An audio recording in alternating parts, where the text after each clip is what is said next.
Hello everyone! So ngayon nagpapasalamat ako sa lahat ng aking mga kaibigan, yung mga sumusuporta sa akin sa YouTube. Maraming salamat sa inyo. Dahil sa wakas, dumating na ang aking silver button. Thank you everyone! Yan, my silver button. Actually, na-reschedule ito sa 20 pa sana siya i-deliver. Hindi ko alam bakit biglang naging early yung deliver niya. Kasi in-apply ko siya August ang 11 basta first week of August ko siya in-apply. So tapos nag-email sa akin yung UPS nung last day na re-schedule daw nila sa 20 yung delivery ng silver button ko, pero kaninang tanghali dumating siya. Yeah, I'm very excited to unbox this one.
So, na-unbox ko na siya. At eto na siya ngayon.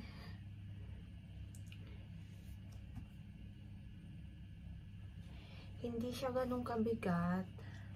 Tapos, ito yung sa likod niya. Lagayan ng sabitan. Kasi, sasabit mo siya sa dingding. Hindi ko alam bakit. Kasi sabi ng YouTube sa akin, ito na daw yung bagong design ng nila, sa silver button nila. Ito na yung bagong design. Akala ko noon na is mabigat talaga siya. Pero hindi naman pala siya mabigat. Light lang siya. Pero ang ganda ng niya. So, medyo siya yata dito sa gilid.